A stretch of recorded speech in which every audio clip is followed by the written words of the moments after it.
નથી. તો એક વખત કેવું થયું ખબર કે કૌરવો અને પાંડવો જંગલમાં ફરવા નીકળ્યા. એની સાથે કૌરવો અને પાંડવોની સાથે એક કૂતરો પણ હતો. તો એ કૂતરો જંગલમાં છૂટો પડી ગયો અને આગળ એકલો ચાલવા લાગ્યો. તો જેવો કૂતરો આગળ ચાલતો ગયો ને તો થોડી દૂર એક ઘટાડા વૃક્ષની નીચે એક માટીની મૂર્તિ તૈયાર કરેલી એક ગુરુજીની મૂર્તિ બનાવેલી હતી, બરાબર? અને એક બાળાવડી ત્યાં એક ધનુર્વિદ્યાનો અભ્યાસ કરતો હતો. એટલે કૂતરો ત્યાં જઈને બસવા લાગ્યો. બોલોથી બાળાવડી જે ધનુર્ધર હતો એને આમાં પોતાના પ્રેક્ટિસ કરતો હતો એમાં ખલેલ પડતી હતી, બરાબર? એને શું કર્યું ખબર?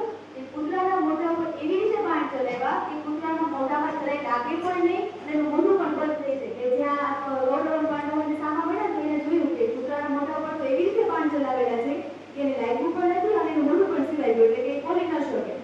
એટલે એને એ લોકોને બહુ ઈચ્છા થઈ, ઉત્સુકતા કે આવી રીતે બાણ કોણ ચલાવી શકે અમારા સિવાય, કે જેની પાસે આટલી શક્તિઓ છે. તો એ પણ પોતાની પાછળ ચાલવા લાગ્યા અને જોવા લાગ્યા કે આ છે કોણ આ વ્યક્તિ. તો જ્યાં તેને જોવે છે તો એક ઘટાદાર ઝાડની નીચે એક ગુરુની માટીની મૂર્તિ તૈયાર કરેલી છે અને એને સાક્ષીમાં એ કુમાર છે એ ધનુર્વિદ્યાનો અભ્યાસ કરતો હતો. એને એટલે પાંડવોએ ત્યાં જઈને પૂછ્યું કે ભાઈ તમે કોણ છો? તો કે મારું નામ એકલવ્ય છે. અને તમારા ગુરુનું નામ શું છે? અર્જુને પૂછ્યું. તો કે મારા ગુરુનું નામ તો દ્રોણાચાર્ય છે.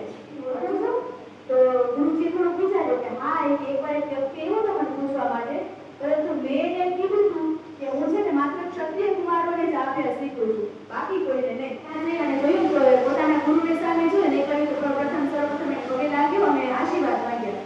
ગુરુએ એક આશીર્વાદ આપીને કીધું કે હા કે તમે જ મારા ગુરુ છો અને મેં તમારી પાસેથી તમને જોઈ અને જે રીતે તમે અર્જુન અને કૌરવોને શીખવતા હતા એ રીતે જ મેં શીખવ્યું છે.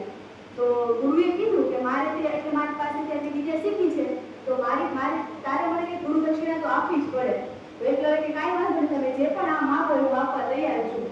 તો ગુરુ દ્રોણાચાર્ય કહે કે મારે તો તારા જમણા હાથનો અંગૂઠો જોઈએ.